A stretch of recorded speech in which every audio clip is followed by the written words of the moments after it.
Laidą remia Vivus LT – patogi paskola.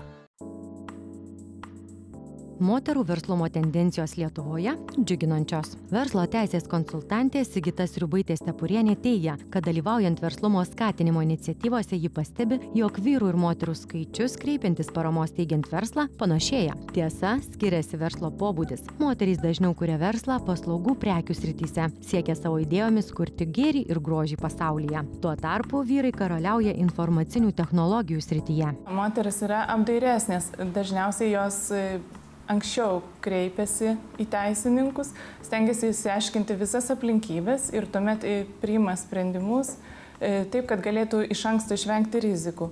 O vyrai dažnai kreipiasi jau su pažengusiam problemom ir tada tenka gesinti gaisrus, kai kuriais atvejais pristabdyti vyrus. Dėmesio visoms ir visiems, norintiems įkurti savo verslą. Verslo kūrimo abėcėlė arba nuo ko pradėti. Visų pirma, turite apgalvoti verslo planą, paskaičiuoti, kokių investicijų jums gali prireikti. Maždaug tuo pat metu derėtų apsispręsti ir dėl teisinės veiklos formos.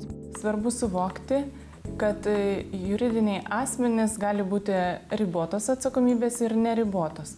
Ribotos atsakomybės juridinis asmuo padeda verslininkui apsaugoti savo asmeninį turtą. Taip pat įvertinti, kokio pobūdžio veikla planuojama užsiimti. Jeigu tai pelno siekianti veikla, tai tiktų mažoji bendrija, uždaroji akcinė bendrovė. O jeigu tai nepelno siekianti veikla, kaip pavyzdžiui keliautojų klubas, tai puikiai tiks asociacija, informacijos skleidimui viešoji įstaiga.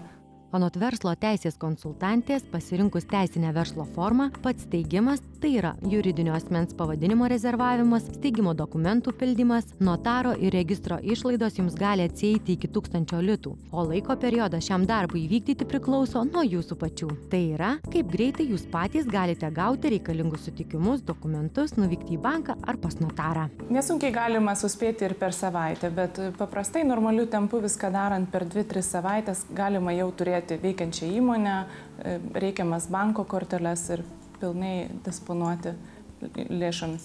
Taip pat yra galimybė registruoti įmonės elektroniniu būdu, tačiau tam reikia turėti elektroninio parašo sertifikatą, būti patalpų savininkas, kai patalpos neįkeistos bankui, arba gauti elektroninį savininko sutikimą.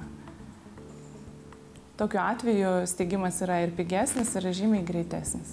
Norint įgyvendinti savo verslo idėją, būtina identifikuoti ir galimas rizikas, konkurencinę aplinką, patarė specialistė. Dar verslo steigimo dokumentuose siūloma įsivertinti verslo valdymo modelį, o įsteigus verslą būtina analizuoti sudaromas sutartis, pagal jas prisiimamus įsipareigojimus. Taip pat svarbu užtikrinti verslo partnerių darbuotojų patikimumą ir iš anksto užbėgti už akių galimiems vidaus valdymo nesutarimams. Tai tik maža dalis aspektų, kurie gali kisti priklausomai nuo jūsų verslo specifikos.